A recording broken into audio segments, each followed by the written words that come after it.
Hello, brothers and sisters. Today we're going to look at a very interesting topic and one of the most controversial in our church. I have decided to entitle this presentation, First to Feel Struck of the Wrath of God. So we're looking at the judgment of God in a nutshell. We want to know where the judgment of God will begin from. Essentially, today's topic is going to review some quotations that talk about a time when God will act to purify His church. Bodily separation. If the judgment of the dead is a work that separates in the books the good from the bad, the sinner from the righteous, and decrees that the sinner should not arise from the dead in the resurrection of the just, and condemn him to suffer eternal death, then what do we suppose the judgment of the living will do to the living? Is it not to separate them bodily one from the other? Take the bad fish from among the good, the tares from among the wheat, the foolish virgins from among the wise, the goats from among the sheep. What do these parables teach, if not the judgment truth, the purification of the church? So we know that judgment began with the dead. And in a quite a number of quotations that talk about the beginning of the judgment. And I remember in the presentations that I gave in the past, I talked about the judgment. We did talk about the 2,300 days. And at the end of the 2,300 days in 1844, that's when the judgment began. And you need to know that the judgment actually began with the dead. And what was involved in the judgment is that there's a work of separation in the books, because whatever things they've done had been recorded in the books. And it was just a question of separating the good from the bad, the sinner from the righteous. And then it was decreed that the sinner should not arise from the dead in the resurrection of the just. So this is what happens. Once the books are reviewed, then everybody's destiny is fixed. There is no change. Okay? Whatever has been decided upon based on the records is what will happen to everyone at the resurrection. That is for those who are dead already. But then we know that even the living are going to be judged. And we need to understand that these parables of the separation of the good from the bad, the goats from the sheep, the foolish virgins from the wise virgins, the good fish from the bad fish, these parables actually talk about how people are going to be separated based on the characters that they develop during the time of probation that they've been given. So there'll be a bodily separation actually, the good from the bad, etc. So this is what will be involved in the purification of the church. It's merely a separation that takes place between those who've been leading godly lives and those who haven't been living according to the requirements of the Lord. So that separation will take place, need to be there. And that is how the judgment is going to take place. Church first to feel struck of the wrath of God. The class who do not feel grieved over their own spiritual declension, nor mourn over the sins of others, will be left without the seal of God. The Lord commissions his messengers, the men with slaughtering weapons in their hands. Go ye after him through the city, and smite. Let not your eyes spare, neither have ye pity. Slay utterly old and young, both maids and little children, and women, but come not near any man upon whom is the mark. And begin at my sanctuary. Then they began at the ancient men which were before the house.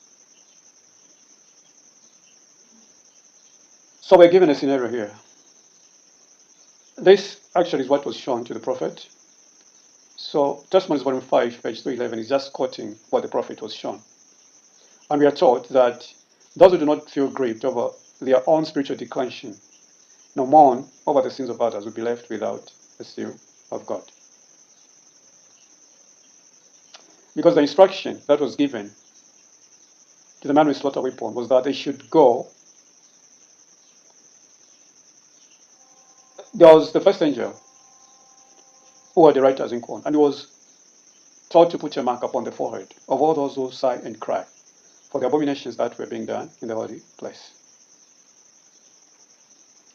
So, the only people who were being sealed or were being marked were those who were grieving over their own spiritual declension. That is, those who were sighing and mourning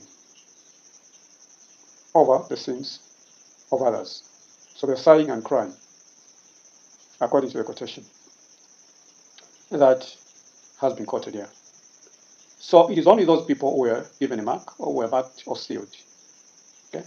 And then we are told that others were asked to go after him through the city. As this one was sealing or marking, those who were sighing and crying, others were told to go after him and smite. And we are told that they should not let their eyes spared and not to have pity, but to slay utterly the old, the young, the maids, and the little children, and even the women. But they were told not to come near any man upon whom was the mark.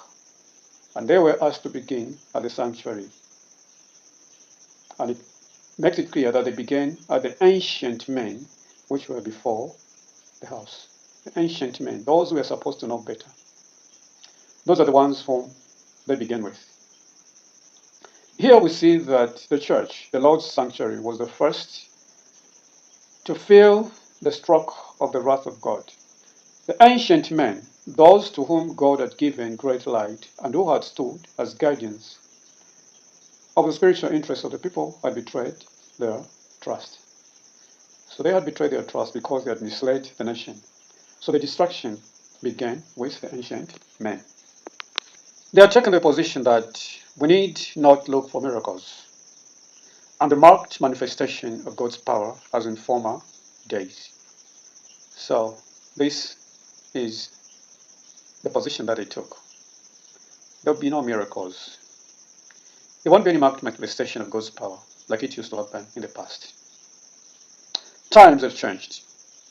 These words strengthen their unbelief, and they say, the Lord will not do good, neither will he do evil. He is too merciful to visit his people in judgment.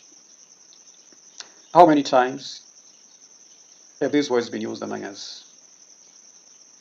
That the Lord is too merciful, he will not visit his people. That we are saved by grace. So because Jesus came and died, then the Lord can't do anything. Because we are covered by his grace, we are covered by his blood. Regardless of what we are doing, we believe that the Lord can't do anything. The situation will just continue deteriorating, and the Lord will continue watching and do nothing.